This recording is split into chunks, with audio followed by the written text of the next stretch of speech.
All right. Have you noticed how many people are teaching about Daniel? Yeah. Jeremiah. David Jeremiah sent out some kind of form on Babylon. Ages of Babylon. Ages of Babylon.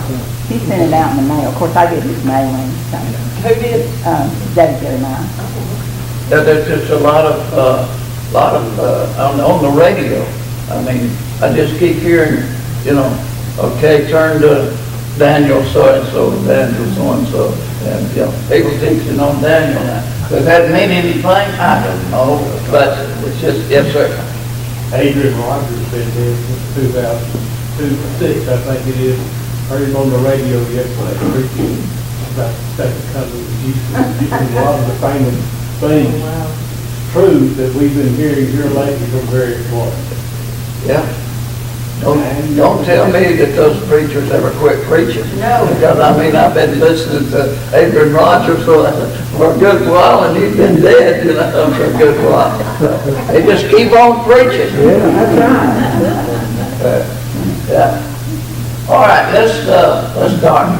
Remember, this is Daniel's prayer. Now, little background, Nebuchadnezzar has told all the wise men that if you can't tell me my dream and the interpretation, then I'm going to cut you to pieces and I'm going to destroy your home, And then Daniel gets word. He asks Arioch about what's going on.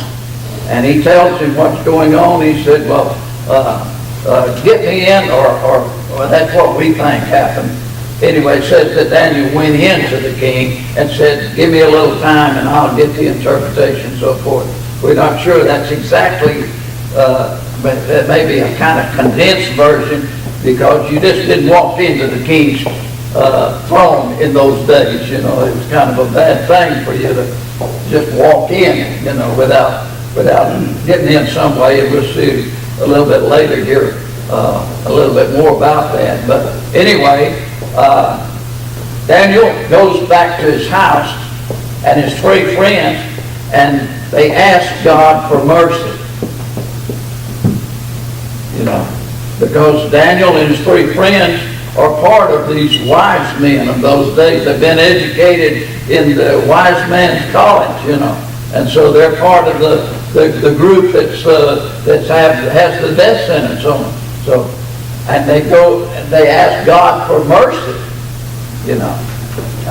which leads me to believe that they wasn't sure that God would deliver them, but if anybody was going to deliver them, it had to be God. So God, you show us mercy, And so Daniel gets the dream and the interpretation of the dream.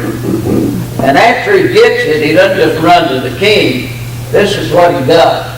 Then was the secret revealed unto Daniel in a night vision. Then Daniel blessed the God of heaven. That word blessed is an Aramaic word that means to bend the knee. Or it has two meanings, really.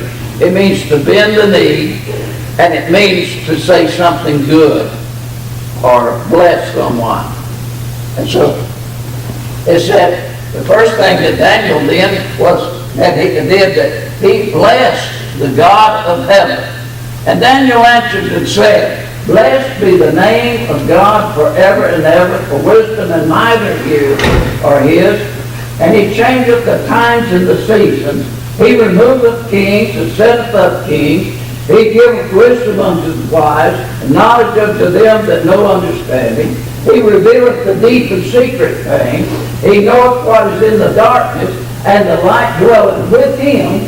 I thank thee and praise thee, O thou God of my fathers, who hast given me wisdom and might, and hast made me known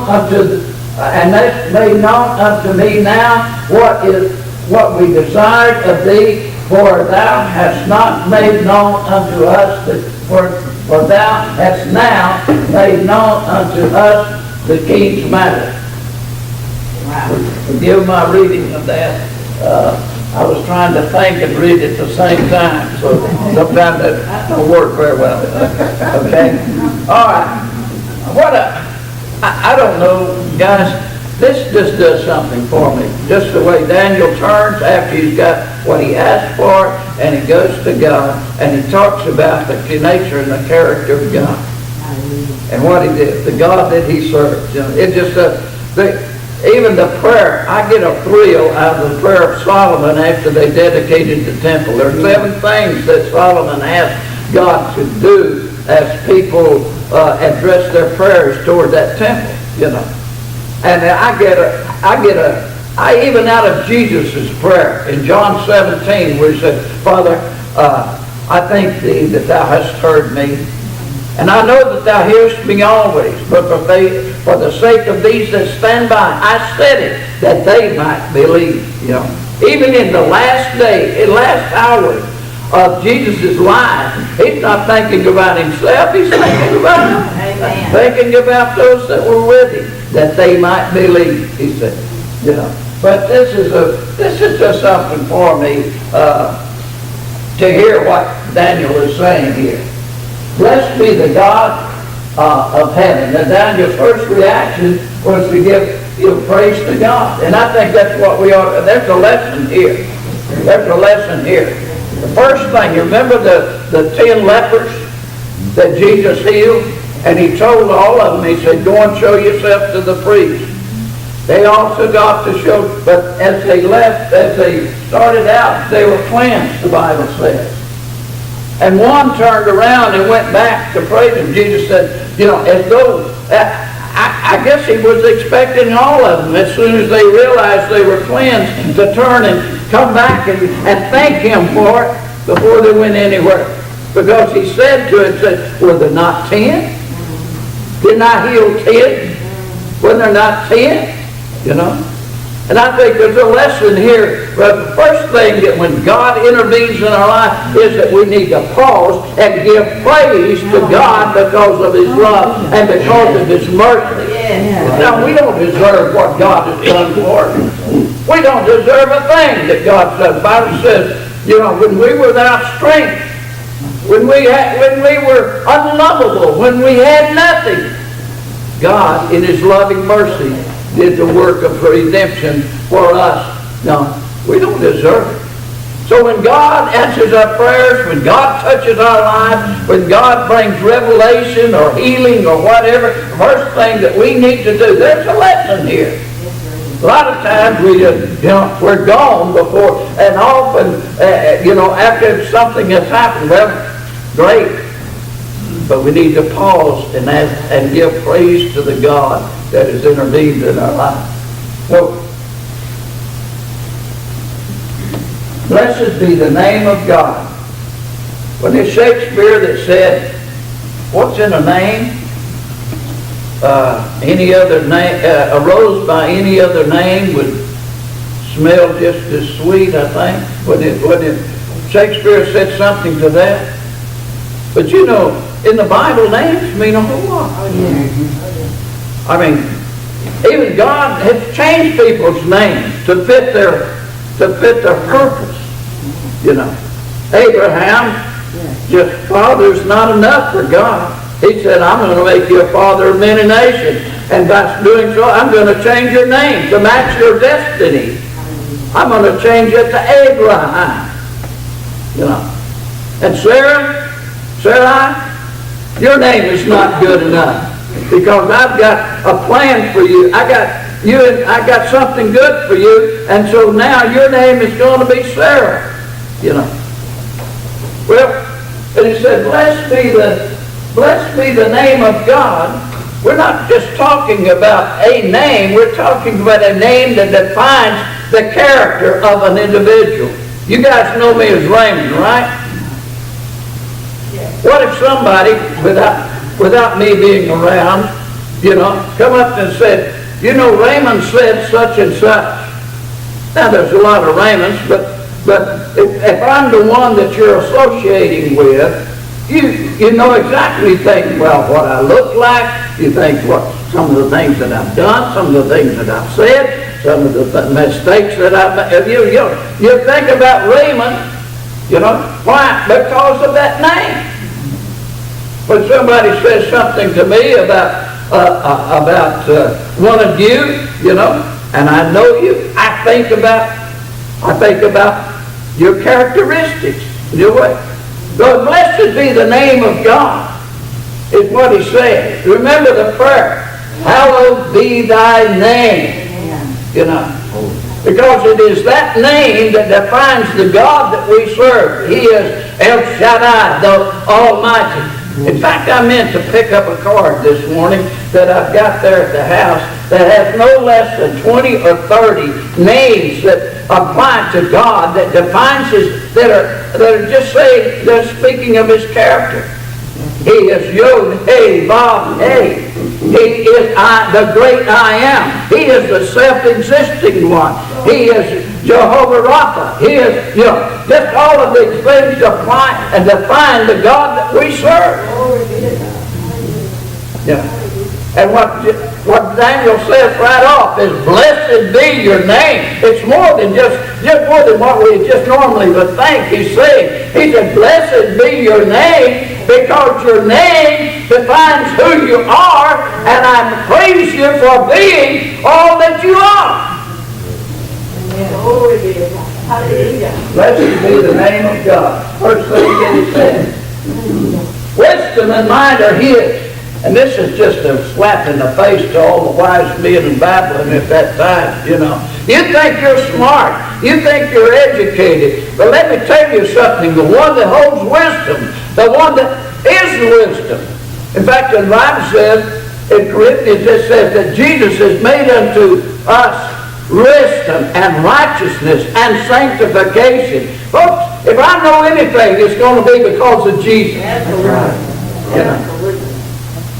He's my source. He's my place of refuge. And I run to him a lot, because there's a lot of things that are going on today in this world that I don't understand. So I run to him because he's my wisdom. Yeah. And he knows exactly what's happening. You know. Praise the Lord. And mine are his.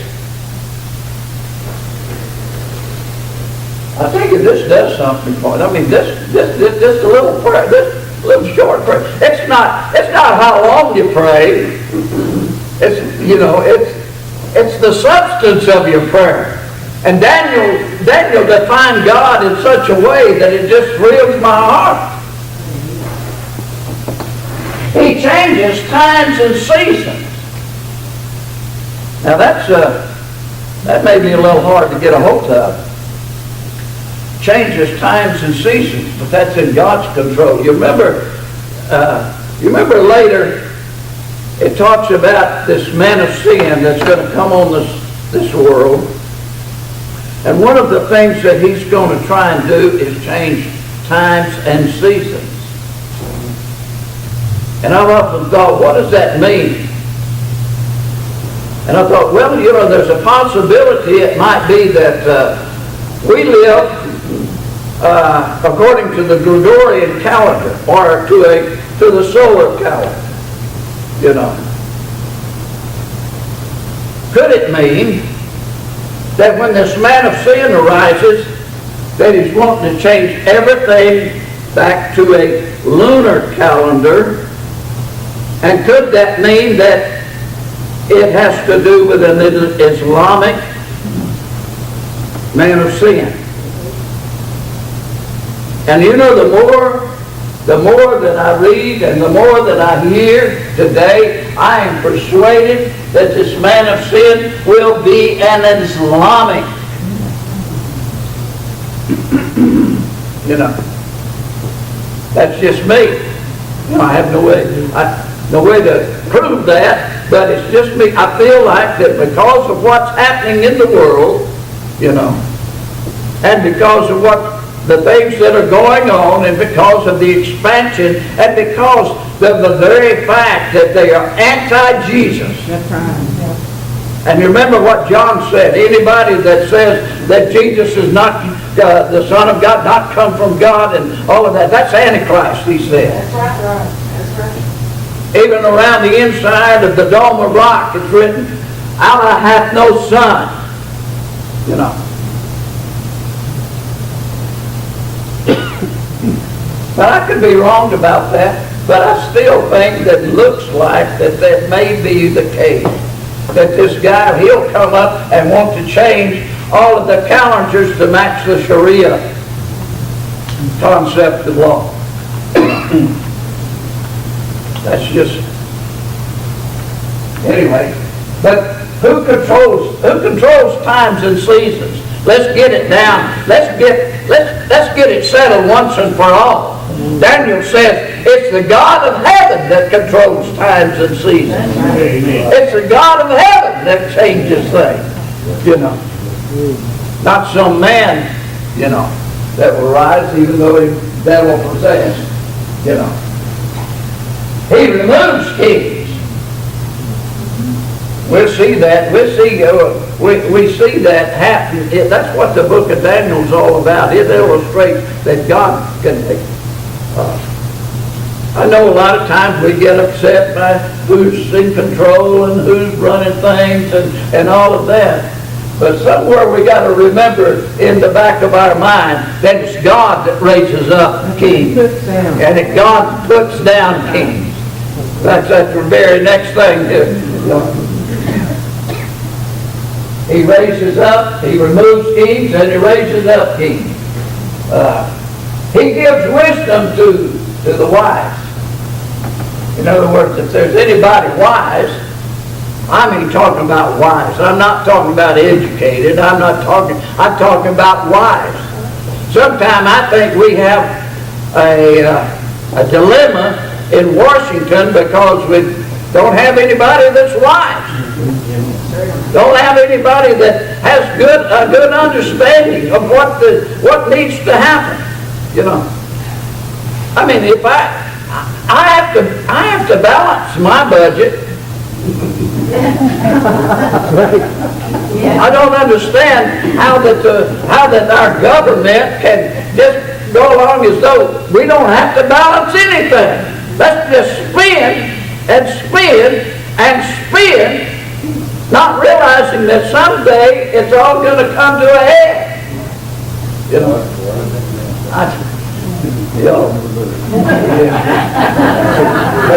wisdom to the wise. They reminded me about the military. I was counseling some of my young troops, and one of them bouncing checks and stuff. And I asked him about it, and he says, "Well, I don't understand. I still got blank checks."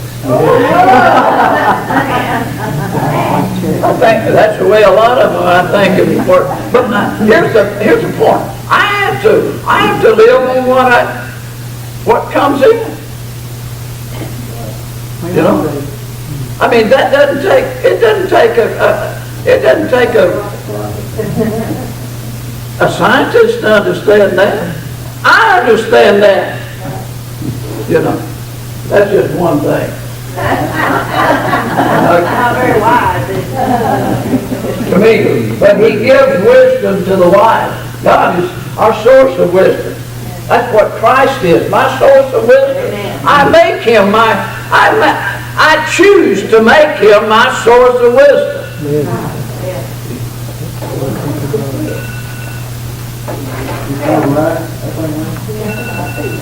As the angel said, time shall be no more.